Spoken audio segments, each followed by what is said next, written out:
Mo, good morning. Good morning. Thank you so much for having me.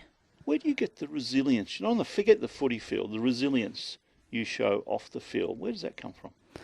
I think just growing up with a massive family full of love and spirit and laughter, and I guess all the credit should go to mum and dad, really. 14 kids. 14 brothers and sisters, yeah.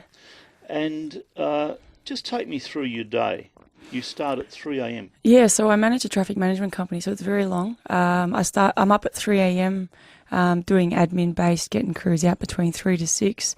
From 6 till 7:38, I'm training, so I'll be in the gym. And then between 8 and 9, I'm a full-time carer of my disabled sister Lavinia, so I'm dressing her, prepping her breakfast, getting her all ready for her program that she attends between 9 and 3, and then I'll work between 9 and 3, and then I'll pick her up at around 3:30, prep her dinner. In between prepping dinner, I'm working between 3 to 6, so I'm doing all the back end of the admin and entry for my day's work, and then from 6 to 8 I'm normally out on the field training, and then from 8 and 10 I've got her prepping her dinner, getting her ready for bed, and off to bed about 10, 11, depending if all my work's done. When do you sleep? 11 and 3, 10 and 3, yeah. Every night? Every night. 4 or 5 hours? Yeah, because all those things I do during the day I love. I love my job. I love my sister. She's my best friend. In between that, I always fit a coffee in with mum as well. Love football. When you love things, you don't realise how quick the day goes, or how short my sleep is. You don't get tired? Oh, I get tired sometimes. Sometimes I'll say I'm exhausted, but you get grumpy? Nah, because if you ever got to hang out with my sister, she's a ball of joy, mate. She keeps me smiling. She makes me so happy. So if I ever get tired, I'll look at her, or we do funny dances in the car or something. She peps me back up. Yeah, I saw her on Australian Story. She's 21. Yeah. And I think you said the intellect, what, of 4 or 5-year-old? Yeah, she's smart. She's very smart, I think, and that's a credit to, we've been told, having a big family, because when she was born, she was the second person in, I think, pretty sure in Australia or the world with her disability, and she was meant to be a vegetable her whole life. So the doctors said, because of the big family, constantly being around her, constantly talking, always trying to get her engaged, she's progressed so well. So it's, she's come a long way, and she can be very funny. She gives me a bit of lip on the footy field. If I miss a goal local league, she always tells the coach to drag me, which is really funny. But why have you taken on the responsibility? How can you're very busy already, yeah. obviously.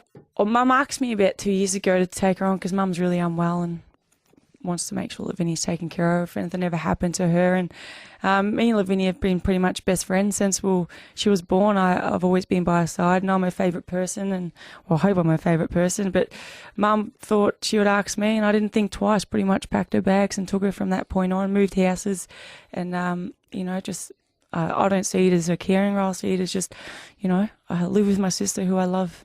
Is it correct that at age 10 you just about stepped away from school because your father was ill, to care for your dad? Yeah, I did, because, Mum had to look after all the kids. Dad was getting worse with his cancer, and, wasn't helping with the stress that was happening, and a lot of loud noise with so many people in the house. So I had dropped out of school. He was my best friend, and the one man that I'll love for the rest of my life.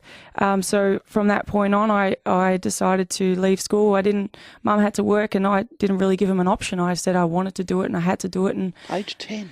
Yeah, but when you love family, family comes first. So I moved out with him for a while and looked after him, stayed with him in hospitals and stuff. And when he passed away, then I sort of I lost a big part of my life. But then I just got myself a job and do what I do. What does that do to a 10-year-old, though? That's an age when you should be running around, I don't know, playing with whatever you play with, playing with dolls and things. I don't know. That's, everybody lives different lives, and I think that's why people say I'm really unique. I guess I'm just different.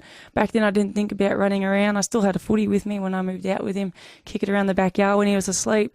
So for me, I even if you said, if you could go back, would you change it? I wouldn't. Those were some of my happiest days, just spending one-on-one time with that man. Did he teach you footy? He did. From the age of 3, I had a footy in my hand. He always had me around the park making me run or telling me where and how to kick. So he was my biggest influence. So you're the footy star of Melbourne today. You must think about him. I think about him every day. every single How day. would he look at this? His little girl, one of the footy stars of town. He would probably he had this big, unique smile. So he'd have the biggest smile on his face. He would crack a joke, and he would be proud. I know he's proud. I feel him with me all the time. You know, every time I kick a goal or, you know, something happens where if I need a little bit of a lift, I think about him. There isn't a time I don't. That's why I've got him tattooed on my arm. I've literally carried my heart on my sleeve, and that's, you know, I look down at that. And Yeah, you got enough tattoos yet, do you think? oh, all of these are life-changing moments. I've got my mum, I've got my dad, I've got Lavinia. You know, I've been through a lot in life, and they all tell the story.